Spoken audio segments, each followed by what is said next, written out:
Hello வணக்கம், எல்லாருக்கும் வணக்கம். இப்போ ரொம்ப சென்சேஷனல் நியூஸ் போயிட்டு இருக்கு. ஓபிஎஸ் பொருளாதார பதவியிலேருந்து தூக்கிட்டாங்க, அடுத்த அடிப்படை உறுப்பினர்லேருந்து தூக்கிட்டாங்கன்னு. நான் ஒரு அம்மாவோட விசுவாசி. நான் ஒரு ஏடிஎம்கேக்கு ஓட்டு போட்டிருக்கேன். அம்மாக்கு ஏடிஎம்கேக்கு ஓட்டு போடல, அம்மாக்கு ஓட்டு போட்டிருக்கேன். என்னோட ஓட்டு அம்மாக்கு இருக்கு, அந்த உரிமையில நான் பேசுறேன். இப்ப ஓபிஎஸ்ஆர் தான் முதலமைச்சரா இருக்கணுமா, முதலமைச்சரா இருக்கக்கூடாதான்றதை விட சசிகலா முதலமைச்சரா இருக்கக்கூடாது, அவங்களுக்கு எந்த தகுதியும் கிடையாதுன்றது என்னோட ஆணித்தரமான கருத்து. கொஞ்சம் போலீஸ் கார்டனை விட்டு வெளியில வாங்க. எவ்வளவு பேர் என்ன சொல்றாங்கன்னு கேளுங்க. நீங்க என்ன முதலமைச்சரையே மிரட்டி வாங்கிருக்கிறீங்களே, ஏன்னா தமிழ்நாட்டை மொத்தத்தையும் மிரட்டி வாங்கிடலான்ற எண்ணமா உங்களுக்கு? ஒரு முதலமைச்சரே மிரட்டி வாங்கிட்டீங்கன்னா நாங்கெல்லாம் எந்த மூளை? உங்களுக்கு ஏடிஎம்கேல உங்களுக்கு நாட்டுக்கு பணி செய்யணுமா, கட்சி பண்ணிப்பா, நாட்டு மக்களோட இதுதான் உங்களுக்கு ரொம்ப முக்கியம் சொன்னா புதுசா ஒரு கட்சி தொடங்குங்க, தொடங்கி மக்களுக்கு சேவை பண்ணுங்க. உங்களுக்கு சேவை தான் முக்கியம் சொன்னா, தமிழ்நாட்டோட நலன் தான் முக்கியம் சொன்னா ஏடிஎம்கேவை எடுக்காதீங்க. அது எங்க அம்மாவோட கட்சி.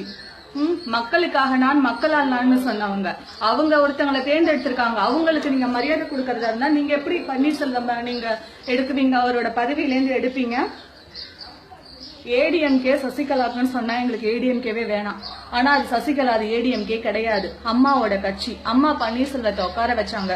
இன்னும் 10% தான் சொல்லியிருக்காங்க, மிச்ச 90% என்னமோ தெரியல.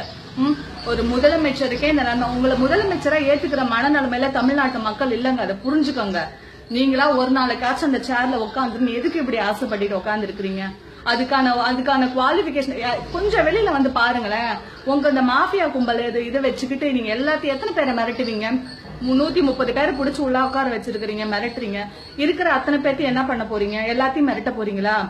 வீட்டுக்கு ஒருத்தர் வெளியில வருவோங்க, வீட்டுக்கு ஒருத்தவங்க வெளியில வருவோம். நீங்க வேணான்னு சொல்லிட்டு வருவோம், எனக்கு இந்த கட்சி வேணும் அந்த கட்சி வேணும்னு வெளியில வரல. நீங்க வேணாம், எங்களுக்கு நீங்க வேணாம், உங்களுக்கு அந்த தகுதி இருக்குன்னு நாங்க நம்பல. உங்க தகுதியை நீங்க நிரூபிச்சுக்கணும்னா நீங்க புதுசா ஒரு கட்சியை தொடங்குங்க, மக்கள் பணியில இறங்குங்க. எங்க அம்மாவோட கட்சி ஏடிஎம்கே உங்களுக்கு கிடையாது. ஏடிஎம்கே மக்களால் நான், மக்களுக்காக நான் வாழ்ந்த அம்மாவோட கட்சி. அம்மா பன்னீர்செல்வத்தை கை காட்டினாங்க, உங்களை எங்க கை காட்டல? லட்சணம் அப்பவே தெரிஞ்சிருக்கும் போல. நீங்க கிடையாதுங்க, உங்க ஆசையில மண்ணு நீங்களே அள்ளி போட்டுக்கோங்க, நாங்க போட விரும்பல.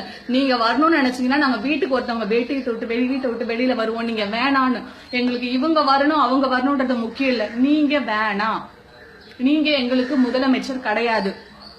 தமிழ்நாட்டோட ஆள்றதுக்கு தகுதி உங்களுக்கு கிடையாது. யார் தகுதி இருக்குன்றத பின்னாடி எங்களுக்கு தெரியும். எவ்வளவு நாளும் முட்டாளா இருப்பாங்கன்னு நினைச்சிட்டு இருக்கிறீங்க. பன்னீர்செல்வம் சார் முதலமைச்சரா வராரு வரலன்றது செகண்டரி. இந்த ஸ்பீச் நீங்க முதல்வர் கிடையாது. எங்களோட முதல்வர் ஆகிறதுக்கு, எங்க தமிழகத்தை ஆள்றதுக்கு உங்களுக்கு தகுதி கிடையாது. ஏதோ கொஞ்சம் கொஞ்சமா வளைச்சு போட்டுருந்தீங்க, மொத்தத்தையும் வளைச்சு போட்டுக்கலாம்னு ஆசையா உங்களுக்கு எல்லாம்? போதாத வளைச்சு போட்டதெல்லாம்? சரி.